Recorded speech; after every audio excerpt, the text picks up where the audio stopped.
Long ago, all the stories in the world belonged to Niam, the sky god whose name means he who knows and sees everything. His right eye was the sun, which he opened during the day, and his left eye was the moon, which he opened at night. Down on earth, the people had only songs and small sayings. They longed for stories, but no one dared approach the mighty sky god. Except Anansi. The clever spider held a very high opinion of himself and his own wit. He climbed to the top of the tallest tree and spoke to the sky god directly. Niam, why don't you give all the stories to me? I will look after them well for you. Niam looked down with his sun eye, saw the arrogant little spider, and chuckled. Why, of course, Anansi. You can have all the stories you want, but first you must bring me 3 things: Onini the python, Osibo the leopard, and the Mabaro hornets. Niam laughed at the thought of the tiny spider getting the better of such fierce beasts. But Anansi was happy with this bargain. Done! It's a deal! As Anansi traveled through the forest, he found a long straight stick and laid it outside Onini the python's house. When the great snake returned home, he saw Anansi pondering this stick. What are you doing, my hairy-legged friend? Well, you see, I have a bet on with Niam. I say that you are longer than this stick, and he says you are shorter.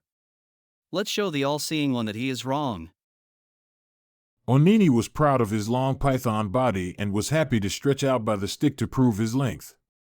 He did not expect that Anansi, quick as a flash, would spin thread around him and tie him to the stick. Now he was trapped and could not move. Anansi, you trickster. Untie me, or you will be sorry. Niam, I have delivered the first part of the bargain. Next, Anansi sewed up his left eye so he could only see with one. The one-eyed spider paid a visit to the tree where Osibo the leopard lived. The big spotted cat dangled a powerful paw down from his branch and said, Anansi, my wily little fellow, what happened to your eye? Niam sewed it up for me, and now I can see the most wonderful things with it: worlds, stars, and the whole universe, just like gods see. How simply divine. Sew up my eye so that I can see these wonders too. I'll do one better than that. I'll sew up both of your eyes so that you will be practically a god.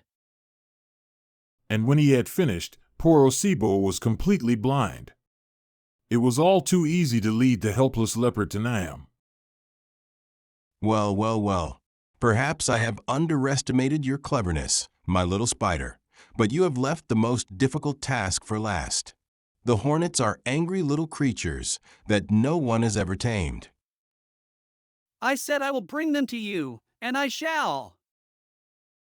He went to the place where the Mabaro hornets kept their nest and brought with him a large jar. The hornets swarmed around, buzzing. What is in that jar, Anansi? Why, nothing. But I have a bet with Niam about it.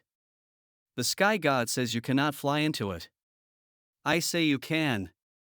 Will you help me prove him wrong? Why, of course we can fly in. Who does the all-seeing one think he is to say what we can and can't do? And with that, they flew as one into the jar. As soon as they were all inside, Anansi slammed the lid on tight. When Anansi brought the jar of Mabaro hornets to Niam, the sky god was truly impressed. Who would have thought that such a small and insignificant little creature could capture great beasts? Truly, Anansi, you deserve the stories of the world, for you have proved yourself to be the smartest animal on earth. And so Niam gave all the stories to Anansi. The spider returned to the village and gathered the people under the baobab tree. He told a story that began with the moon's first laugh and ended with the clever tortoise outwitting the boastful hare. The children gasped, clapped, and begged for more. As they asked questions, the stories changed and grew, taking root in the people's memory. From then on, stories were not locked away but traded like beads. The teller became a bridge between the ancients and the young. Anansi learned that stories, once given, multiply; they become richer with each telling. The villagers kept the habit of telling tales by the fire. They taught their children proverbs and songs and the habit of listening. In their laughter and in their shared nights, the world became a place where stories lived in every pot, on every path, and in every beating heart. And Anansi, proud and a little tired, sat back and listened to the ripple of new tales he had helped set free.